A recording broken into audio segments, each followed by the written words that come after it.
sur Amazon et Kobo, il me semble. Et il est au format papier aussi, du coup, à prix coûtant. Donc il doit être à 6 ou 7 euros. Voilà. Uniquement sur Amazon, il me semble. Et donc c'est un recueil de nouvelles du Club des Indés. Donc c'est un groupe d'auteurs et d'autrices auto-édités dont je fais partie. Et nous proposons de temps à autre bien des recueils de nouvelles comme celui-ci, gratuits pour eh bien, permettre aux gens de découvrir nos plumes respectives. Voilà. Donc dans celui-ci, il y a 12 nouvelles. Voilà. Donc écrit par 12 personnes différentes et inspirées de chansons. Voilà. Donc je vais vous lire eh bien ma petite nouvelle, qui est la dernière du recueil d'ailleurs, et qui donc bon s'appelle I Believe I Can Fly, et qui évidemment du coup reprend, est inspiré de la chanson I Believe I Can Fly. Voilà. Donc cette histoire est en partie inspirée de faits réels, mais les noms des personnages ont été changés, bien sûr. I believe I can fly, I believe I can touch the sky. Oh my god, oh my god, oh my god. Cette sensation extraordinaire, je me sens tellement libre en ce moment précis. Jamais je n'avais vécu pareille expérience. Le vent sur ma peau, si rapide et pourtant si agréable.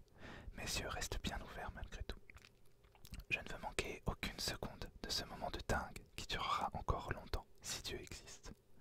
Oups, pardon, quel mauvais narrateur je fais. Excusez-moi, l'excitation me fait perdre mes excellentes manières. Moi, c'est Arnaud, et je suis actuellement en train de kiffer ma vie sur le toit d'une magnifique Nissan dorée que nous appellerons Marguerite. Pourquoi? Eh bien, pourquoi pas, j'aime bien ce prénom. Comment je me suis retrouvé là, me direz-vous? Eh bien, rien de plus simple, je suis monté sur le toit de cette petite merveille en toute discrétion et j'ai eu la chance ultime de ne pas me faire repérer par les deux passagers. Ils ont l'air très sympas par ailleurs. Complètement bigleux, mais sympa, c'est déjà ça. Pour tout vous dire, je suis en train de réaliser l'un de mes plus grands rêves. La vitesse, le vent sur ma peau, les paysages qui défilent à toute allure.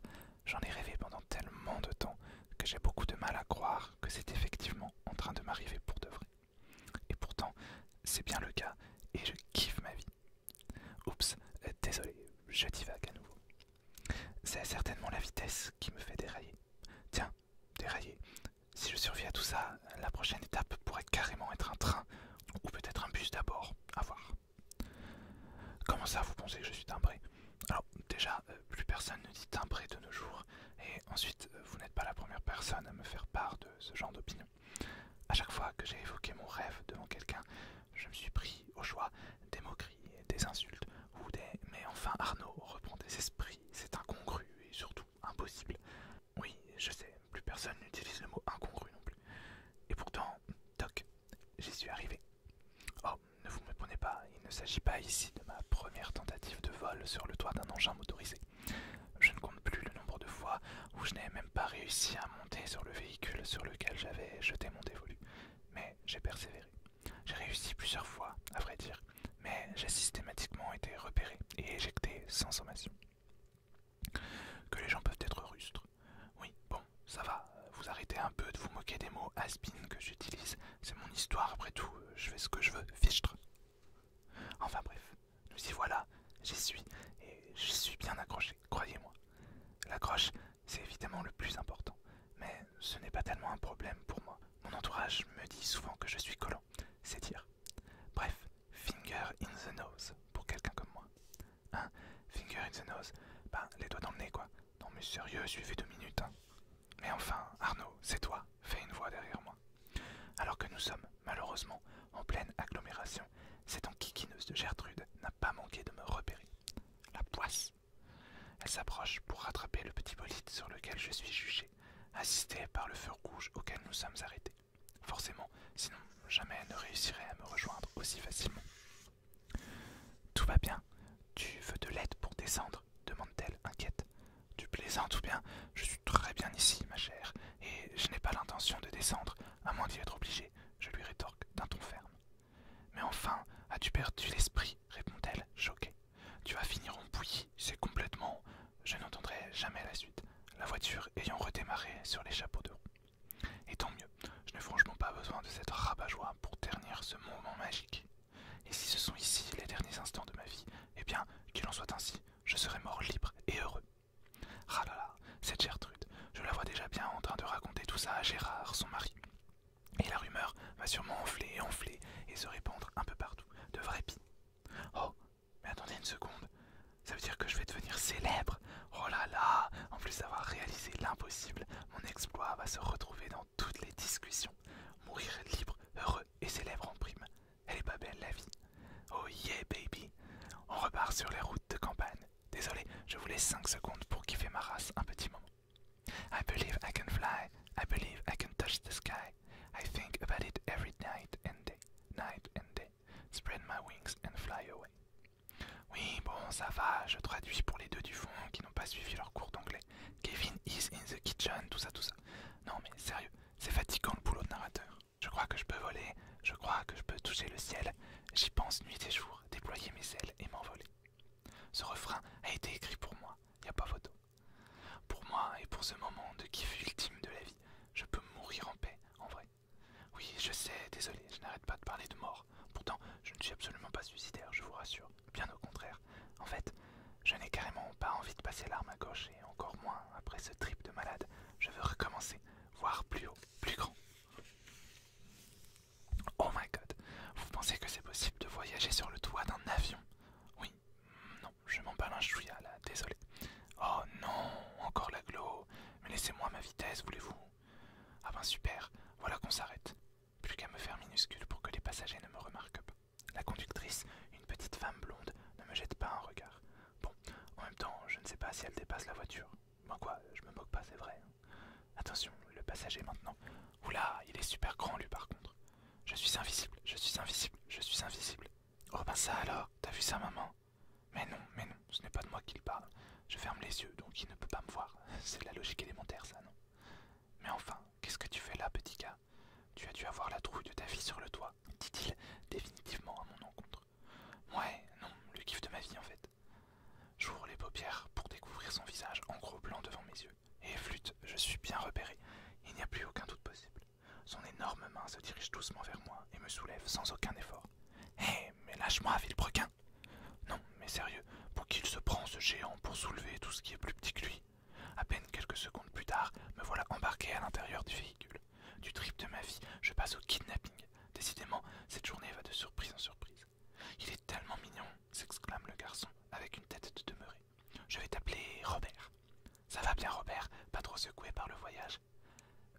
Alors déjà moi c'est Arnaud, pas Robert. Et puis ben j'étais moins secoué sur le toit en fait. Puis qu'est-ce qui fait chaud là-dedans? C'est une catastrophe. Ouvrez les fenêtres, c'est un minimum. Et au pire libérez-moi, hein, ce serait grave sympa de votre part. T'inquiète pas, ça va aller. La mère du jeune homme, qui vient de revenir d'on ne sait où, le regarde comme s'il avait perdu l'esprit. Ouf, je ne suis donc pas le seul à penser que ce gars est complètement bout du bulbe. Il m'enlève et il est carrément gaga. C'est quoi encore ce cinglé de la vie? Sans déconner, ce genre de truc n'arrive qu'à moi. Oui, bon, d'accord, je n'avais qu'à pas m'incruster sur le toit de sa voiture, mais c'est quand même pas une raison pour me kidnapper, wesh. Qu'est-ce qu'il va bien pouvoir faire de moi? M'assassiner. J'ai entendu tellement d'histoires pas très jojo sur ce genre de gus. Là, je commence vraiment à avoir peur. Après plusieurs minutes de route dans un silence de mort, la voiture s'arrête enfin. Enfin. Pas sûr que ce soit une si bonne chose. Après tout, c'est peut-être maintenant que je vais me faire décapiter ou épouillanter vivant. Si, je vous assure que ça arrive. Je crois même que c'est de cette façon que mon cousin René a terminé sa courte existence. Bon, j'ai jamais pu le piffer le cousin René, mais c'est pas une raison, enfin, que vous êtes cruel, c'est pas possible ça. Et voilà, le retour des mains surdimensionnées qui se rapprochent dangereusement de ma frêle personne. Et on me soulève à nouveau, comme si je n'avais pas mon mot à dire. Sérieux, je vais faire une pétition, je crois. Tu vas voir, tu vas être super bien ici. Je sais parfaitement où je vais te mettre. Ah ben voilà qu'il veut m'exposer maintenant. Je vais finir épouillanté puis empaillé. C'est pas vraiment comme ça que j'avais imaginé ma fin. Mon pauvre Arnaud, dès que la voiture s'est arrêtée la première fois, tu aurais dû descendre en trombe et te cacher comme il se doit. Bon, en trombe, c'est un bien grand mot. Je n'aurais jamais pu m'échapper à temps, mais bon. Enfin, tant pis. Je vais mourir juste après avoir réalisé mon rêve le plus fou. C'est peut-être pas si mal que ça. Voilà, un magnifique coin d'herbe, rien que pour toi. Hein? Qu'est-ce qu'il raconte? Il veut me garder en captivité finalement. Le voilà qu'il me pose sur le sol. L'herbe, encore humide comme je l'aime, me dépassant très largement. Attendez, il est en train de me libérer en fait. Genre. Tu parles, il va me ficher son énorme pied dans la figure, oui. Allez, va Robert, va vivre ta belle et longue vie d'escargot. Tu es libre et surtout sain et sauf, petit aventurier de l'extrême. Mais what? Il me relâche, genre, pour de vrai. Il ne va pas me manger, m'ébouillanter, me marcher dessus, rien. Je l'entends s'éloigner et me dire une dernière fois au revoir.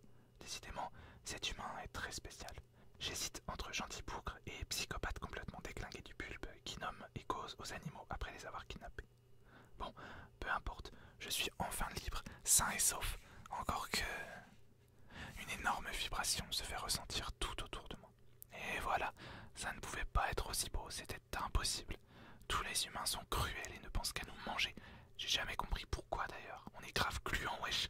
Comment ils peuvent avoir de l'appétit pour nous? Sans déconner, ils sont juste timbrés ces gens-là. Quel genre d'individu sain d'esprit se dit, en voyant un escargot, donc en gros une limace dégoulinante et recouverte d'une coquille. Oh mais tiens, ce doit être tellement bon une fois ébouillanté vivant. Bon, ils font ça avec à peu près tous les animaux, vous me direz, donc bon. Non, vraiment, je ne comprendrai jamais. Mais attendez, c'est quoi ce bruit? Je rassemble mes dernières énergies pour avancer jusqu'à enfin y voir plus clair et jeter un œil sur la rue dans laquelle j'ai été débarqué. Oh my god! Oh my god! Oh my god! J'y crois pas! Ce grand singe complètement timbré m'a déposé juste en face d'une voie de chemin de fer. Vous aussi, vous pensez que c'est un signe, hein?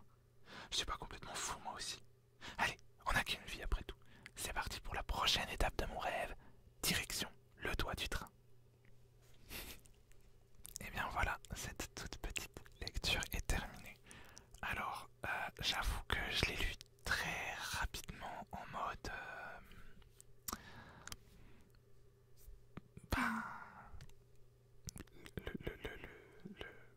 j'ai suivi un peu le rythme du truc en fait. Donc, c'est vrai que c'était pas forcément doux ou quoi, mais bon, pourquoi pas.